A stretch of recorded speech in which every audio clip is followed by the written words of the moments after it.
This time on Low Boost, we're swapping wheels off our 996 911.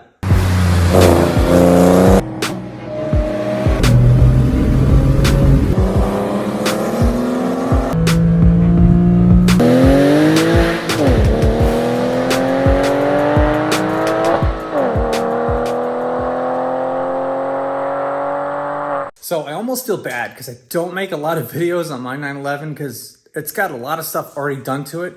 So one day I will make a video showcasing all the modifications that have already been done to it, but because all those mods are already done, there's not a whole lot of content and I do want it. But I love this car. I want to show it some love today.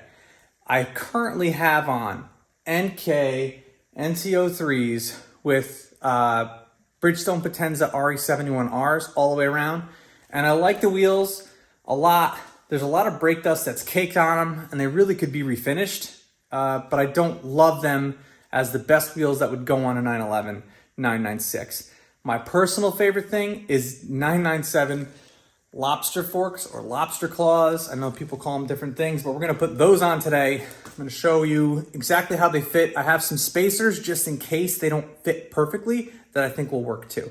Shameless plug as well, again, to my awesome quick jacks that I have. Right now they're on the lower setting because I don't really need the car up all the way. But they work great on the 911. They work great on the E36. I've used them for almost every car that I bring into the house here. My M235. These quick jacks are awesome. It lifts the car up really easily. The jack points on the 996 are really perfectly designed for these things. I mean, if I lower it right like that, you can see it's perfect. I love these things. I'll put a link in the description below to these. They're on Amazon. If you buy them through the link, it helps the channel out. So I really appreciate that. All right, well, while that looks amazing, these are 325 30 ZR19s, and I don't have them down all the way, but they rub. That sucks. Maybe I could, if I get away with a skinnier tire, which I'll probably do. I think they'll fit. That's tight. All right, so second go at it. The Trofeo R's were 325 30 19s. They were huge. They stuck out over the tire significantly. So I ended up getting some 295 30 19s, which if you can see from here, the difference in width in that tire is almost an inch. So with that swapped out off of there, putting those on, hella flush. And as you saw before, they were rubbing. I couldn't even lower it all the way. That is down all the way off the jack. So that is really flush. I mean, that looks great. Even the old fronts are kind of poking too. So not poking, they're in really far. So I think the fronts will fit even better.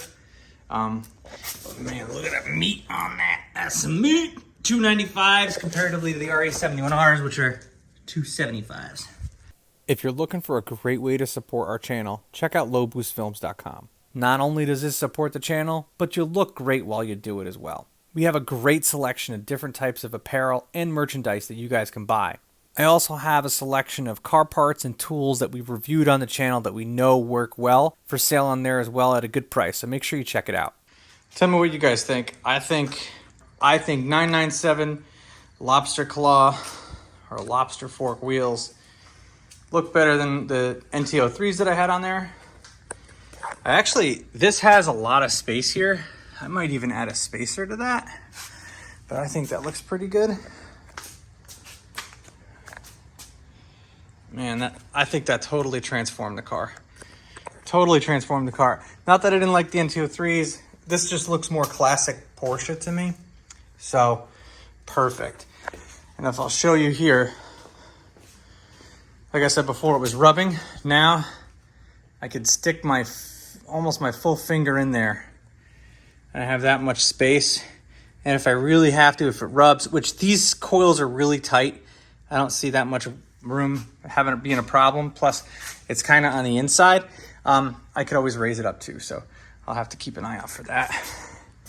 But yeah, I might even get these refinished over the winter, but we're gonna run that for the summer. If you're gonna put 997 wheels on your 996, you have to get 295 wide tires in the back, nothing wider. 325s won't work.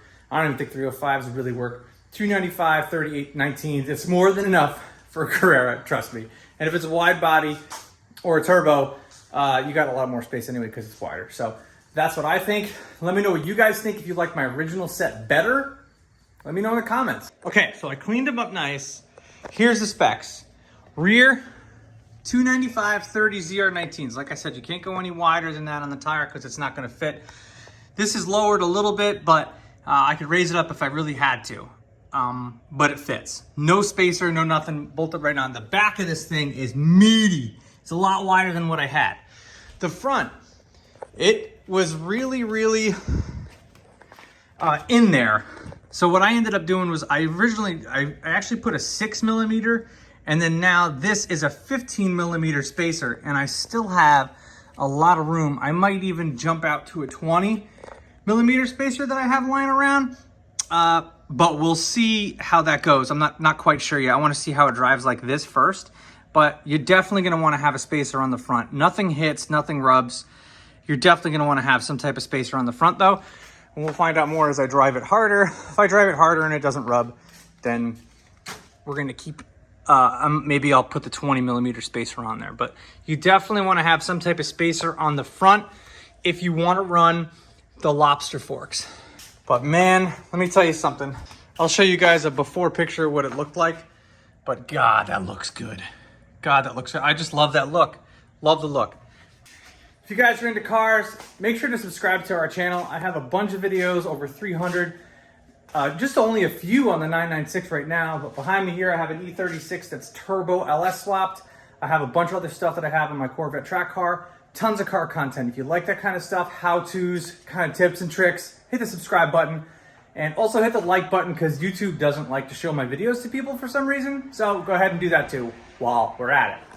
If you're wondering how I got these tires taken off so quickly and got the new ones mounted and balanced, I went to Quick Serve Auto Care in Burnt Hills, New York. If you guys are in the upstate New York area, check them out. They have a lot of great stuff that gets you in and out quickly, and they have a great tire machine and service guys there. I actually just had the Corvette aligned there, and they have a low alignment rack where you could have a slammed car and they will still put it on their alignment rack. Not many places will do that. So make sure you guys check out Quick Serve Auto Care in Burnt Hills, New York. I do get people asking me if I'm going to track this car, and if I was going to track this car, I would do it on the old set because those are RE71R tires, and in my opinion, some of the best street tires they've ever made. I love them. Great in the rain, great in the dry, awesome. These tires are more street tires. They're not going to make as much road noise, even though the RE71Rs didn't make a lot. These are going to have much better road manners, and the fronts are just non-Kang tires, so I'm not really worried about that. If I ever wanted to track it, maybe I'll put those back on, but I'm probably actually going to sell those. I don't really want to track this car because as good as I could be in this car and as great as this car is, I just think that I'm faster in my C5 Corvette. No way to cut it. I'm more comfortable in a rear drive car with the front engine. I know the predictability, I know the limits, and I just think it's all out a faster car than this. That said, this car is pretty much track ready. So there is a good chance this might see a track at some point just for fun, just for shits and giggles. Just a tip, just for a second, just to see how it feels. So thank you guys very much for watching. In the meantime, check these videos that I already have ready to go.